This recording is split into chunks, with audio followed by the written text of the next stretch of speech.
जंगल में बंटी कबूतर और रानी चिड़िया नाम के पति पत्नी रहा करते थे।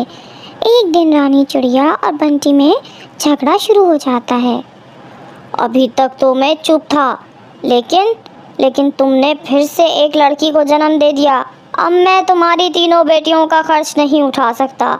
अभी के अभी निकल जा मेरे घर से बच्चियों को लेकर।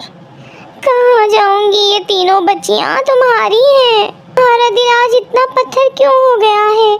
तुम इन बच्चियों की मासूम शक्ल को देखकर भी इन पर तरस नहीं आता? हाँ, नहीं आता। तू अभी के अभी इन्हें लेकर निकल जा। नहीं देखनी मुझे तुम्हारी और तुम्हारी बेटियों की शक्ल। बंटी, आप बोझ समझकर जिन बेटियों को घर से बाहर निकाल रहे हो, एक दिन तुम्हें इन बेटियों पर नाज होगा। मैं इन्हें लेकर जा रही हूँ।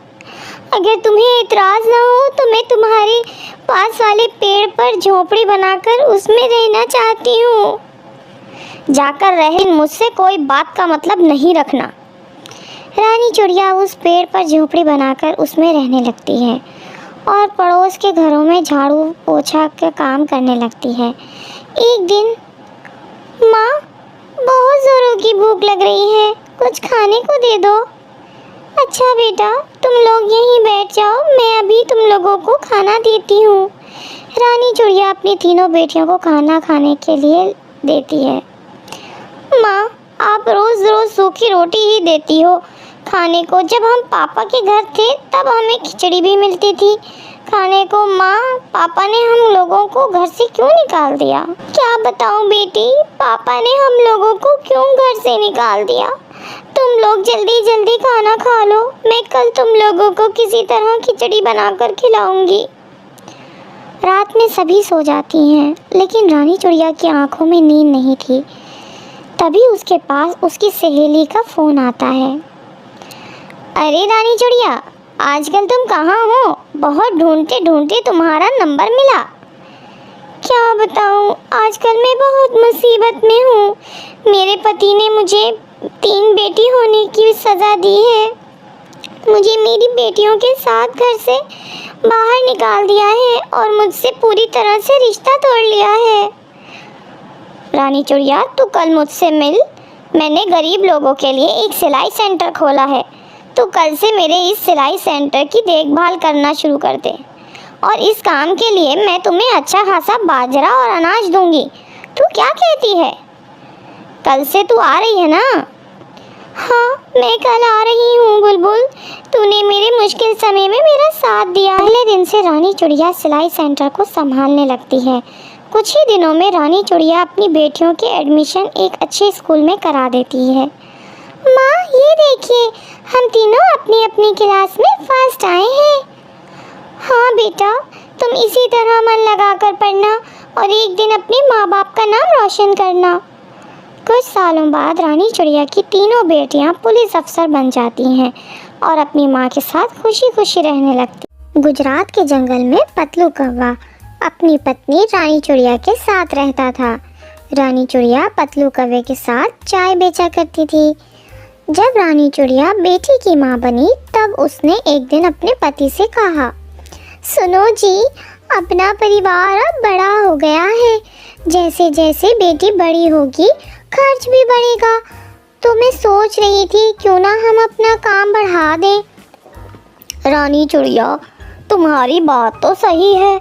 मुझे दुकान से फुर्सत ही नहीं मिलती कि मैं कोई और काम करूं।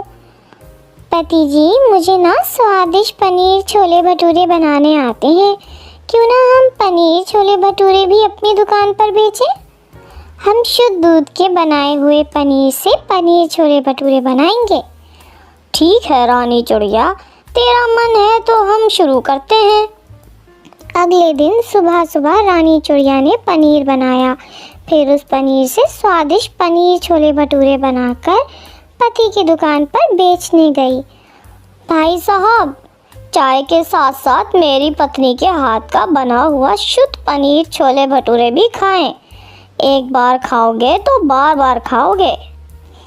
अरे वाह भाभी जी, आपके हाथ का बना पनीर छोले भटूरे तो बहुत ही मज़ेदार है। पतलू, इस छोले भटूरे के कितने हुए?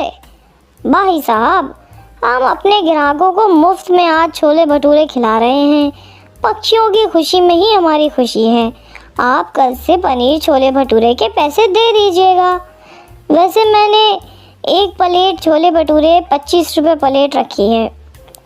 इस तरह रानी चिड़िया के बनाए हुए पनीर छोले भटूरे की अच्छी बिक्री होने लगती है और इन पर काफ़ी पैसे आने लगते। सुनो जी, अपना काम बहुत बढ़ गया है, मैं ये सब संभाल नहीं पा रही हूँ। क्यों ना मैं अपनी छोटी बहन बुलबुल को भी यहाँ बुला लूँ, काम थोड़ा हल्का हो जाएगा। तुम जैसा ठीक समझो, अकेले तुमसे कारोबार नहीं संभलेगा।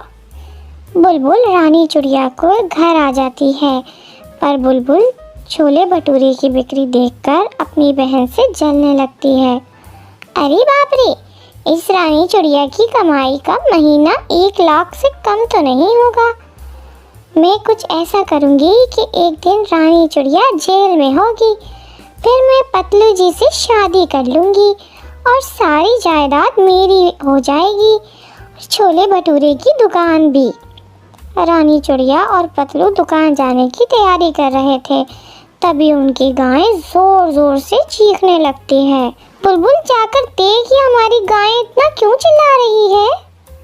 बुलबुल जाकर गाय को देखती है तो उसके मुंह से झाग निकल रहे होते हैं। जी, आपकी गाय को क्या हो गया?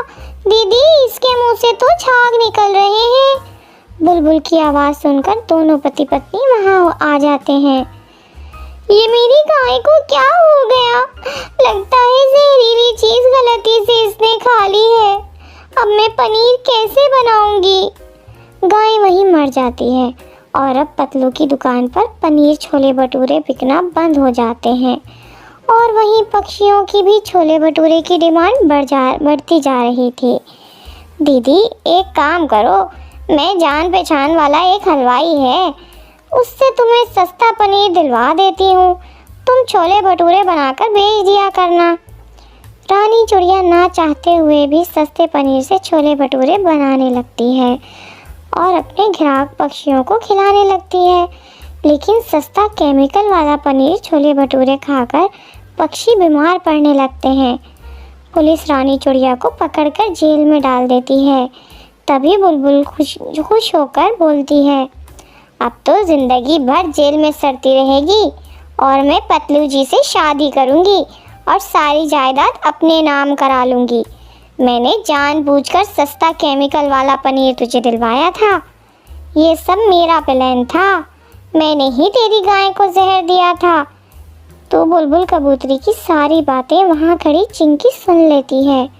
बुलबुल कबूतरी से आपने मेरी मम्मा के साथ अच्छा नहीं किया, मैं आपको नहीं छोड़ूंगी, मैं पुलिस को सारी बात बताऊंगी और आपको जेल में डलवाऊंगी। उसके बाद चिंकी जल्दी से पुलिस स्टेशन जाकर सारी बात पुलिस को बता देती है। फिर पुलिस बुलबुल को जेल में डाल देती है और रानी चिड़िया को जेल से बाहर निकाल लेती है। चिंकी, तुमने तो अपनी माँ को जैसे बचा लिया, तुमने बहुत बड़ा काम किया है मेरी बच्ची। इसके बाद अगले दिन से रानी चिड़िया फिर पनीर छोले भटूरे बनाकर बेचने लगती है। फिर सभी खुशी खुशी रहने लगते हैं।